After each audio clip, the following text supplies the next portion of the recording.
آقا علیہ السلام کے دست مبارک اور قدمین شریفین تو چومتے ہی تھے. میں تو امت کے اندر جو صحابہ کرام کے اندر شیوہ ادب تھا وہ آج کوٹ کرنا چاہتا ہوں. ان کا شیوہ ادب کیا تھا؟ امام بخاری روایت کرتے ہیں اپنی کتاب الادب المفرد میں. الادب المفرد پورا دین سکھایا ہے انہوں نے اس کتاب میں. آداب دین کے ویلیوز، ایٹیکیٹس، رائٹس، ڈیوٹیز سکھائی ہیں اور نام ادب رکھا ہے.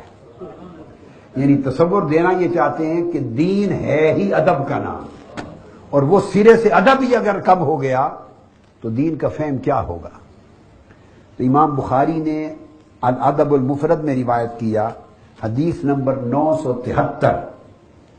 حضرت عبد الرحمن بن رزین روایت کرتے ہیں قال مررنا بالربضہ فقیل لنا ہاؤنا سلمۃ بن الاکوع.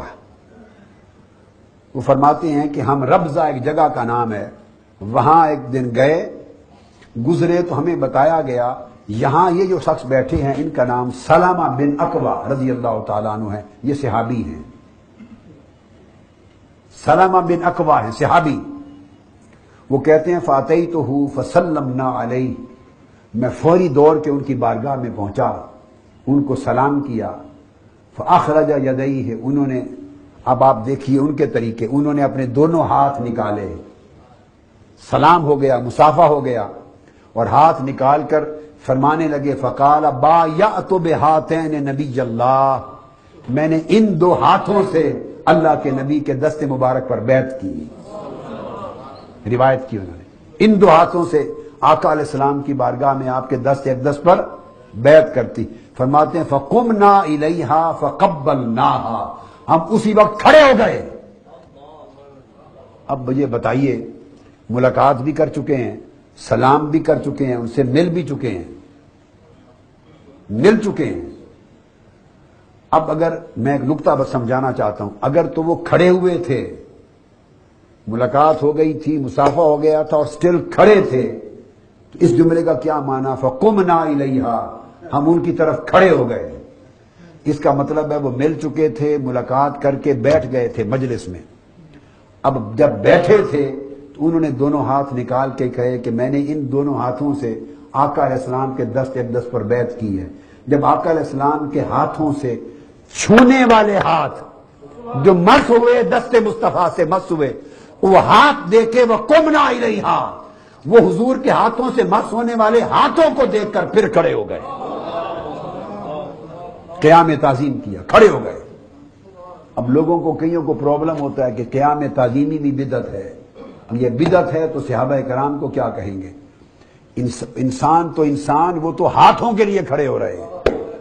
فقمنا الیہا فقبلناہا، اور پھر ہم نے پکڑ کے ان کو چوما. دست بوسی سنت ہو گئی.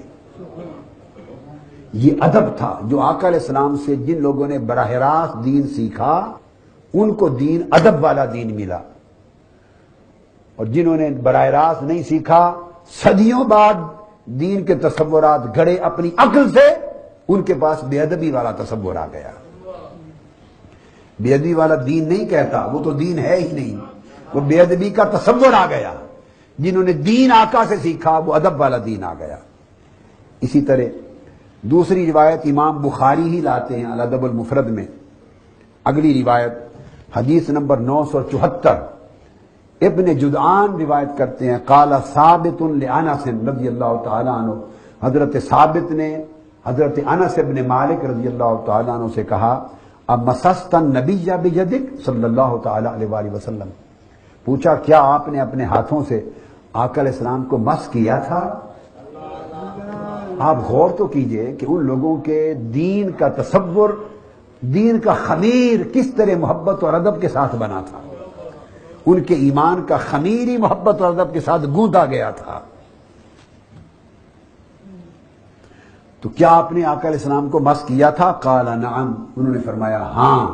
فقبلہا، تو انہوں نے ان کے ہاتھ چومنے شروع کر دیے. میں آپ کو کنسپٹ آف ادب دے رہا ہوں، concept of reverence, concept of extreme respect. English میں ایکسٹریم رسپیکٹ، اونچے درجے کی تعظیم و تکریم کو ریورنس کہتے ہیں، وہ تصور دے رہا ہوں۔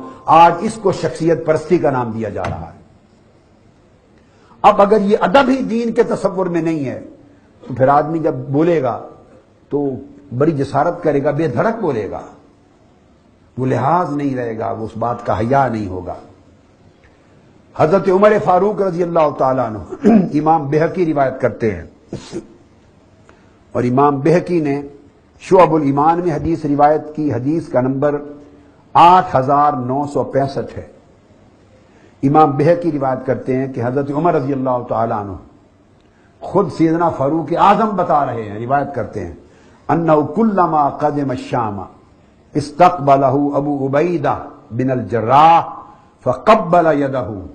ابو عبیدہ بن جراح کا حال بتا رہے ہیں کہ میں جب بھی کبھی شام جاتا، ابو عبیدہ بن الجراح ایک مرتبہ بھی ایسا نہیں ہوا کہ وہ رک جاتے، جب جاتا وہ میرے ہاتھ پکڑ کے چومتے تھے، ہاتھوں کو بوسا دیتے۔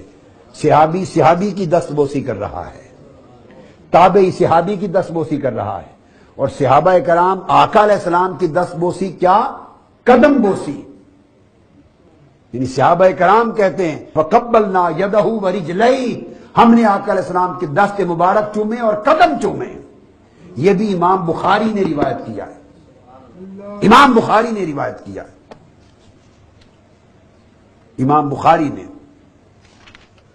تو فاخذنا، امام بخاری الادب المفرد حدیث نمبر 975 فرماتے ہیں فاخذنا بیدیہ ورجلیہ نقبلھا، ہم نے آقا علیہ السلام کے دونوں ہاتھ پکڑ لیے، دونوں قدم پکڑ لیے، نقبلھا مضارع کا صیغہ ہے، پھر ہم چومتے چلے گئے، چومتے رہے۔ اور یہ چومنے والے کوئی کہے بھئی وہ وفد تھا اور صحابہ تھے تو ان کی سنت ہے، بھئی نہیں تو چمانے والا کون تھا؟ کس کے قدم چوم رہے ہیں؟ یہ سنت نبوی ہے۔ آقا علیہ السلام کو حاجت نہ تھی قدم چمانے کی، مگر وہ امت کو ادب سکھا رہے تھے کہ یوں چھوٹے بڑوں کے ساتھ یوں ملا کریں، بڑوں کا ادب یوں کیا کریں۔ اور اسے نہ صرف امام بخاری نے روایت کیا، امام ابو داؤد نے روایت کیا سنن میں، حدیث نمبر 5225۔ اسے امام بخاری نے تاریخ الکبیر میں بھی روایت کیا، امام ابن ابی حاتم نے روایت کیا، الغرض بہت سارے ائمہ نے اپنے اپنے طریق سے اس کو روایت کیا۔ تو آقا علیہ السلام کے ساتھ تو معمول تھے، میں تو صحابہ کرام کے ہاتھ چومنا، حتیٰ کہ قدم چومنے ثابت ہیں۔ یہ آپ کو میں عرض کر رہا ہوں کہ بنیادی طریقہ ان کے ادب کا کیا تھا۔ اس سے بڑھ کر امام مسلم جب امام بخاری سے ملے، یہ امام مسلم کی سمان حیات کی ہر کتاب میں درج ہے بغیر امتیاز کے، ہر محدث، ہر عالم اور ہر شیخ الحدیث جو پڑھتا پڑھاتا ہے اس کے نالج میں ہونا چاہیے۔ جب ملاقات ہوئی تو امام مسلم نے عرض کیا امام بخاری سے، اے یا استاذ الاستاذین، اجازت دیں میں آپ کے قدم چومنا چاہتا ہوں۔ اور یہی بات امام بخاری نے اپنے شیخ کو کی کہ مجھے اجازت دے میں آپ کے قدم چومنا چاہتا ہوں۔ یہ تو ادب تھا اکابر کا، ان لوگوں کا، کہ کس طریقے سے وہ ادب سے پیش آتے۔ اور ادب کا اگر یہ قرینہ نصیب نہ ہو اور ادب زندگیوں میں شامل نہ ہو، ایمان کا حصہ نہ ہو، تو دین کا تصور ہی سارا کا سارا بگڑ جاتا ہے۔